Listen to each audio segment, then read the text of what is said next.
Okay, we going? Yep. All right.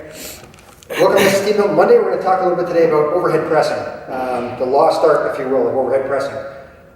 Some recent articles on T Nation and all over the web, really, a lot of Facebook stuff. Mark Ripito, Charles Poliquin, guys are talking about overhead pressing and why we're not doing it anymore. It was part of the Olympics up until '72. After that, it was taken out, so it was the clean and press, where athletes would clean the weight and then stand up and strict press overhead. It was taken out, I think, because it became hard to judge. Weights were getting heavy enough that there was a little more English put into it than they had counted on, I think. And there were a lot of injuries. So what am I talking about there? So the weight would be cleaned to this position, and then a lot of times what would happen is athletes would turn it into a standing bench press to get the weight overhead, because they activate much bigger muscles to get that weight overhead. There would also be a point where they might use a little bit of push press to get that up there, neither of which are supposed to happen. It's supposed to be a standing strict press, and because the weights were getting so heavy, guys were leaning back and using their chest to press that weight overhead, and they were hurting their backs. So injuries and the difficulty in judging were what sort of took it out of the Olympics. Even though the clean and press became hard to judge, and there were a lot of sort of lower back injuries with that lift, I still say that's no excuse to not overhead press. I think we need to be doing that stuff.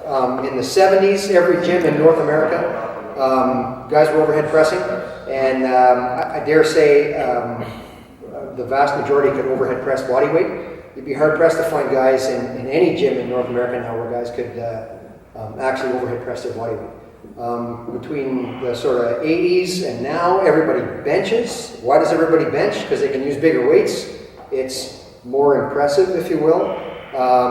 And they say, hey, I can develop my pecs as well. So I'm using bigger weights because I'm laying down on a nice stable surface, and I'm developing my pecs. Is it more impressive? I think not. I'd rather have my athletes overhead press. Not just weightlifters, I'm talking about all athletes. I think every healthy athlete should be able to overhead press. And I think overhead pressing body weight's a decent goal. So we will talk today about how we want to set this up. Your hand position is going to be maybe just slightly wider than the shoulders, so that you can get the bar resting on that shelf, that sort of deltoid shelf, and not have your hands fouling on your shoulders. Grip, I like to have that thumb on the other side of the bar. Some guys will talk about a suicide grip when they're overhead pressing. Not a big fan as a weightlifter. I'd much rather have a full hand on the bar, and really dropping the elbows like we do in that position. I think you should be fine with a full hand on the bar. Head position.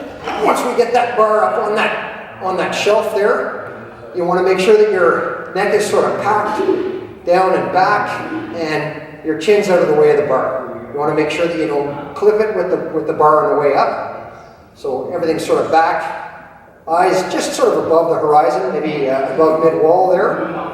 Our upper body position, we should have our bar resting on our deltoids, should have our elbows down and out slightly. We should have some tension on the bar in the resting position, and we should make sure that our butt is nice and tight so that we can press that bar up overhead. Down to the shoulders again, head back, butt tight, back tight, press that bar overhead. That's what we're looking for. So, recap, we want to find that sweet spot for grip width, where we're not too close, where we're fouling our hands on our shoulders, but we're not too wide either, because that produces a lack of stability overhead.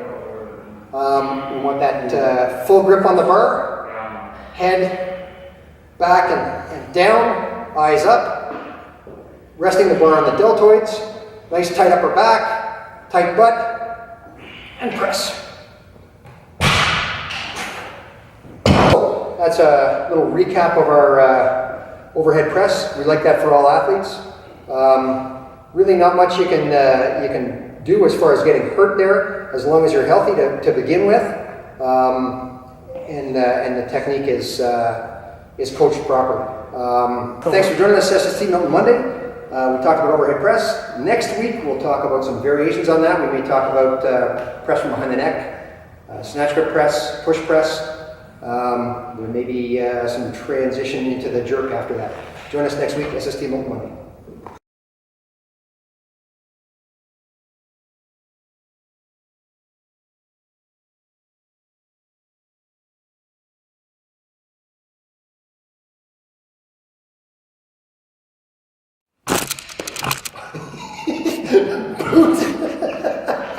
Are we good now? Welcome to SST Milton Monday. We're going to talk a little bit about overhead. I